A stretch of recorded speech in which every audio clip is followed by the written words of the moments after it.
Travailler ici, il n'y a rien. Il n'y a rien du tout ici. Moi, je vais partir en France. Moi, je préfère là-bas. Les jeunes veulent tous partir. Donc, ça ne peut pas continuer. Il faut que ça change. Il y a même des gens ici qui cultivent, mais à la fin des récoltes, ils ne trouvent rien du tout. T'as vu? Ici, je peux dire que ici, c'est les gens qui sont en France, c'est eux qui nous nourrissent tout. Il faut que ça change. Nous désirons, nous souhaitons quand même que ça change avec l'arrivée du parti.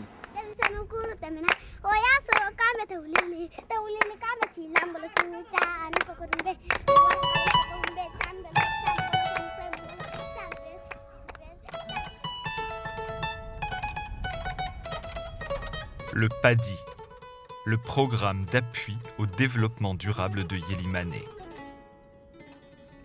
5 lettres qui réunissent déjà des hommes et des femmes de 4 continents autour d'un projet ambitieux. 5 lettres désormais synonymes d'espoir pour une des régions les plus déshéritées d'Afrique de l'Ouest. Le cercle de Yélimané, c'est un territoire enclavé de 6000 km² en plein cœur du Sahel, au nord-ouest du Mali, près des frontières de la Mauritanie et du Sénégal. L'agriculture y est difficile à cause des pluies irrégulières. Le cercle de Yélimané est en première ligne face à l'avancée du désert du Sahara. Peuplée en majorité de Soninké, cette région voit depuis des décennies ses hommes les plus productifs obligés de s'exiler pour soutenir leur famille, leur village. Le PADI, c'est un programme destiné à répondre à ces défis, à inventer un avenir à cette région. Le PADI est déjà parti, le PADI est sur les rails. À nous maintenant, en tout cas, de l'entretenir, à nous de le propulser. La grande nouveauté du PADI, c'est d'être un projet réunissant les énergies de 4 pays différents. Le Mali, le Vietnam, le Brésil et la France, pour agir au niveau local, en lien avec les acteurs du terrain. S'y retrouvent aussi des collectivités locales, une organisation des Nations Unies, la FAO, des entreprises privées et des associations de migrants originaires de la région.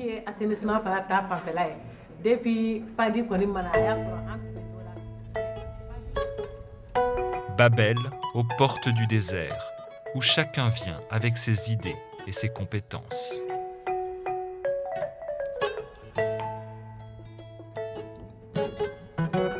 Les Vietnamiens se sont installés à Yélimané en août 2006 pour une mission d'au moins 3 ans. Leurs salaires sont payés par la ville de Montreuil et le gouvernement français dans le cadre du programme de coopération Sud-Sud de la FAO. Ils sont ingénieurs agronomes, techniciens en maraîchage, en élevage, en riziculture. Salut. Comment ça va? Oui, ça va. Merci. Ça va bien. Vous avez bien dormi? Merci, très bien. Ça va. Ouais. Leur rôle dans le PADI, c'est de partager leurs compétences agricoles avec les paysans maliens et, ensemble, d'améliorer la production locale. Zohan, l'un des experts vietnamiens, est hydraulicien. L'une des clés du succès, c'est la maîtrise de l'eau. L'eau. L'eau, tout passe par ici. Tout passe par ici. Hein? Alors il explique que tout le courant maintenant, la majorité du courant va vers le nord.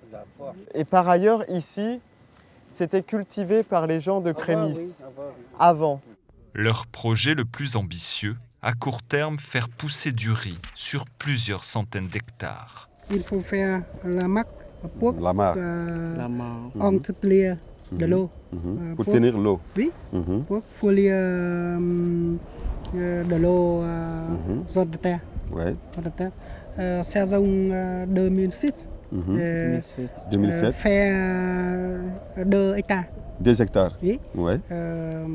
Après, bon résultat. Bon résultat, ouais. Thì gom faire plein Sangadou. Si on a des matériels, pour travailler la terre là, ça vraiment, je suis sûr qu'on va y réussir. Un des objectifs du PADI, c'est l'autosuffisance alimentaire. On a fait l'expérience de l'expertise des pays développés pour nous aider à sortir de nos situations traditionnel. C'est à peu près les mêmes technologies, mais c'est l'approche et la manière de le développer, et surtout le coût de mobilisation de cette assistance qui font la différence. On peut trouver toujours des technologies de moindre coût, mais que ce soit durable, donc que ce soit des technologies que les paysans acceptent, s'approprient facilement et ensuite puissent se passer rapidement de cette assistance. Une philosophie qui s'applique aussi à l'intervention brésilienne dans un tout autre domaine, l'assainissement.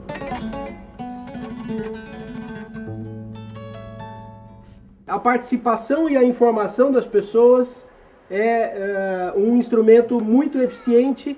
Depuis 2005, des experts de Diadema, dans la banlieue de Sao Paulo, ont effectué plusieurs séjours à Ielimane.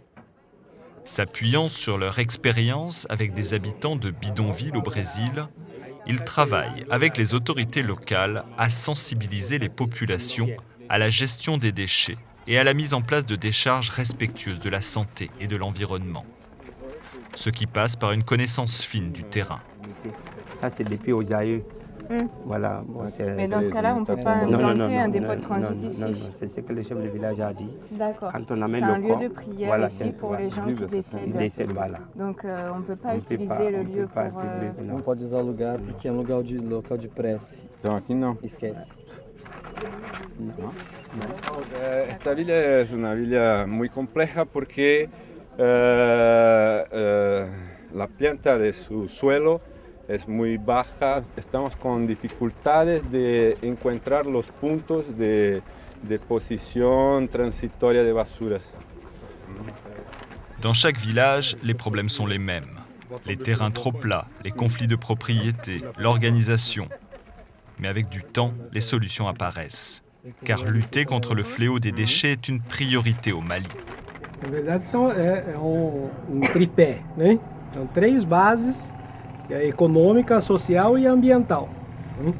Então, a econômica, que vai realmente dar a condição da implantação, a social, que é a participação, o envolvimento da população, e o ambiental, que é a solução técnica mais adequada de proteção ambiental.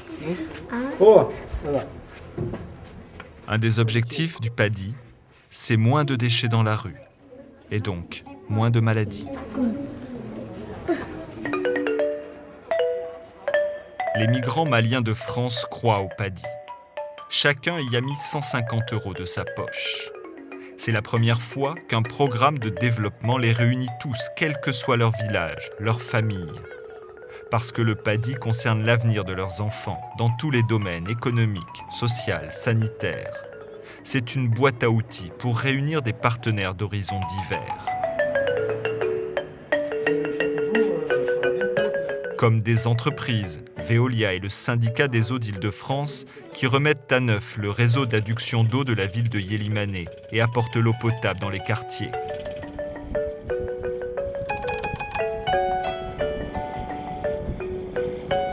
C'est aussi des projets pour améliorer les infrastructures de l'hôpital et des centres de santé.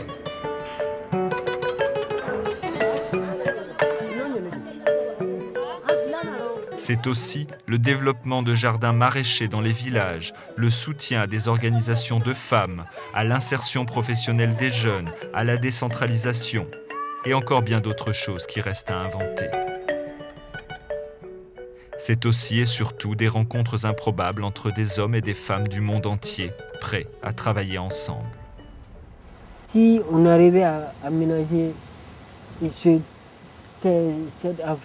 superficie que tu vois là, qui a un peu de retenue d'eau, mais ça serait comme le Vietnam. Il faut travailler d'abord petit à petit. Vous pouvez commencer d'abord avec une petite 1000 mètres carrés, voilà. 2000 mètres carrés, 3000 mètres carrés, petit à petit. Après, on va continuer. Voilà. Le PADI va demander du temps et de la patience. Il n'y aura pas de résultats spectaculaires, mais des bouleversements de fond. Mais il s'agit de mettre les gens au travail. C'est ça pour moi le PADI. Comment mettre des gens au travail. Le travail qui leur manque, qu'ils vont chercher ce travail ailleurs, les mettre au travail. Moi, si on atteint cela déjà, et pour atteindre cela, il faut qu'on soit persévérant dans l'effort. Depuis ces images, l'effort s'est poursuivi. Dans l'agriculture, les grands travaux hydrauliques ont commencé. Des canaux ont été creusés, des bassins aménagés. La pluie est tombée. Sur les premières parcelles d'essai, le riz a commencé à pousser. Des premiers résultats qui démontrent que le pari du paddy peut être gagné.